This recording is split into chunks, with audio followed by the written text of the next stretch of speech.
Nous avons l'honneur et le plaisir de recevoir M. Alioune Diouf. Il est le directeur du Centre d'orientation scolaire et professionnelle.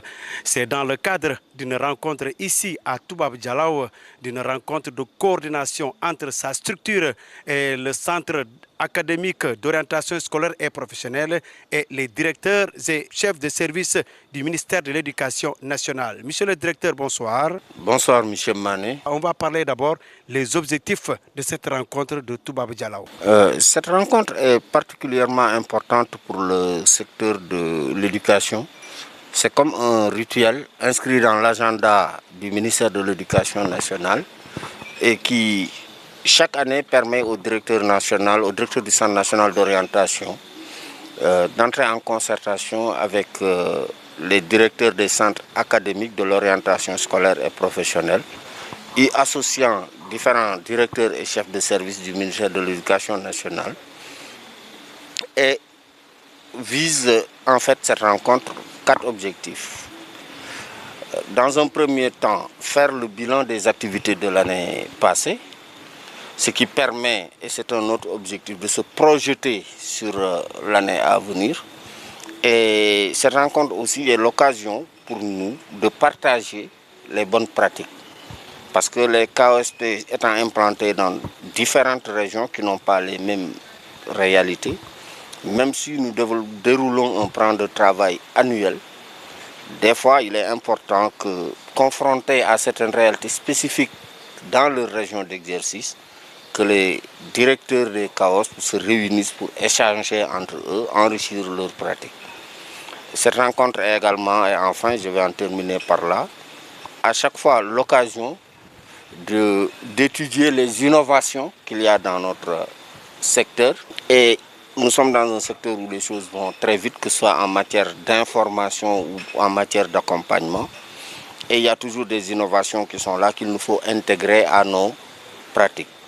Et enfin, cette rencontre nous permet également de mieux arrimer nos objectifs de l'année à venir au programme phare du ministère de l'Éducation nationale. L'évaluation de ces activités doit durer 4 jours. Aujourd'hui, nous sommes le premier. Quel bilan peut-on tirer de cette première journée? Cette première journée a été particulièrement intéressante parce que j'ai tenu à associer non seulement des directeurs de service, des chefs de service du ministère de l'Éducation nationale, mais d'inviter également des directeurs et chefs de service du ministère de l'Enseignement technique et de la formation professionnelle. C'est ainsi que la direction générale de la formation professionnelle technique a été représentée, la direction de l'orientation professionnelle de ce même ministère s'y ajoute, et c'était particulièrement important pour nous que d'autres collègues du ministère soient là pour nous aussi à notre niveau partager avec des responsables qui ont les mêmes préoccupations que nous, vu le caractère transversal de notre exercice. Et aujourd'hui, cela a donné des échanges particulièrement intéressants sur des objectifs que nous partageons. S'il s'agit par exemple du ministère de la formation professionnelle, nous avons la même cible. C'est la jeunesse, qu'elle soit scolarisée ou non, et nous visons les mêmes buts. Les former et les aider à s'insérer au plus près de leurs intérêts, de leur goût, de leur motivation et de l'offre d'emploi qu'il y a sur le marché. L'orientation des élèves, surtout en classe de seconde, ou bien quand il s'agit de l'enseignement supérieur à l'université, mais également dans le cadre du monde professionnel. Aujourd'hui, quelles sont les orientations que vous donnez aux parents, mais également les cibles, les étudiants, les élèves et les jeunes de manière générale? Vous avez évoqué 3 problèmes qui sont des problèmes parents, mais qui ne sont pas du tout les mêmes, n'obéissant pas aux mêmes procédures, et pourtant sur lesquelles nous intervenons tout le temps. Je vais vous expliquer. L'orientation en classe seconde se passe au sein du ministère de l'Éducation nationale pour la plupart des temps. Là, il s'agit de d'aider les élèves à se déterminer sur leur choix d'études, notamment les choix de séries. Ces séries sont des séries d'enseignement général et des séries d'enseignement technique. En amont, nous avons un travail d'information à faire pour livrer aux élèves la bonne information sur les différentes séries de l'enseignement secondaire, que ce soit secondaire technique ou général, qu'ils peuvent embrasser en discuter avec les parents, nous revenir avec des vœux d'orientation qu'avec notre plateforme Sen Orientation, nous traitons pour les dispatcher en fonction de leurs notes et d'un certain nombre de règles précises au profilage dans les différentes secondes, que ce soit des secondes d'enseignement général ou des secondes d'enseignement technique. S'il s'agit de l'enseignement général, les KOSP se chargent de faire ce travail pour le ministère de l'Éducation nationale. S'il s'agit des séries d'enseignement technique, le CNOS, avec la direction de l'orientation professionnelle, s'en charge pour dispatcher les élèves au niveau des lycées techniques. Ça, c'est un premier problème. L'autre problème, c'est l'orientation au niveau de l'enseignement supérieur qui dépend du ministère de l'enseignement supérieur.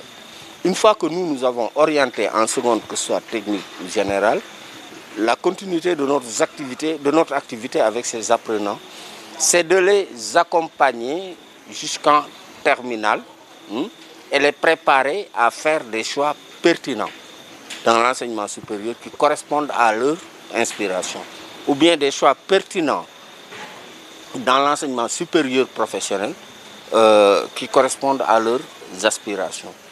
Mais l'orientation dans l'enseignement supérieur en tant que tel dépend de la direction de l'enseignement supérieur via la plateforme, cette fois-ci non pas Sen Orientation, mais Campusen.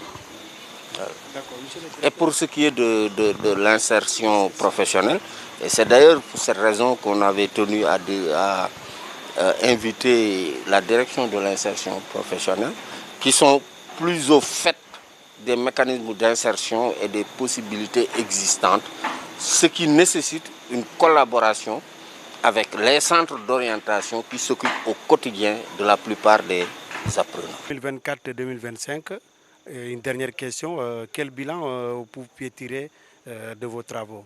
Il est trop tôt pour tirer le bilan, nous sommes encore dans les travaux. Demain, on va procéder à la compilation de tous les rapports d'activité de l'année passée. Et c'est à partir de ce moment que nous pourrons faire une évaluation objective de ce qui a marché, de ce qu'il y a à améliorer. Et sur cette base, pouvoir nous projeter plus tard. Donc ces rencontres durent 4 jours. Monsieur le directeur, dans les discussions, il est sorti qu'il y a un déficit de professeurs en psychologie. Aujourd'hui, on parle de 111 sur l'ensemble du territoire, avec un ratio de plus de 9000 par psychologue.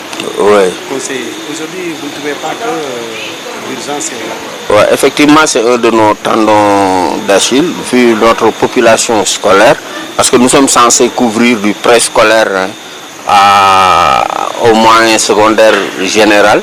Ce ratio, effectivement, est très faible. Un de nos tendons d'Achille, vu notre population scolaire, parce que nous sommes censés couvrir du préscolaire au moyen secondaire général, ce ratio, effectivement, est très faible.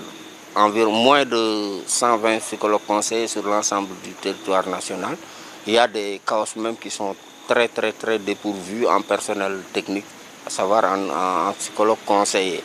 Et le ratio tourne autour de 9800, presque 10 000, ce qui laisse à désirer si nous voulons élargir l'accès à l'orientation, parce que c'est un droit, comme le droit à l'éducation, et surtout si nous voulons assurer un accompagnement de proximité de nos apprenants. C'est pourquoi nous travaillons à résorber ce déficit avec les différents ministères concernés. Mais en attendant, et c'est l'une des thématiques abordées ce matin, essayer de nous servir au maximum des nouvelles technologies, de la digitalisation, de la dématérialisation, pour en tout cas rendre l'orientation et l'accompagnement psychosocial accessible au maximum d'élèves possible sur le territoire national. Quel est le rôle de ces psychologues conseillers en milieu scolaire? Bon, les psychologues conseillers sont formés pour aider les apprenants à transcender toutes sortes de difficultés. Ces difficultés, bien entendu, pour la plupart sont des difficultés d'apprentissage.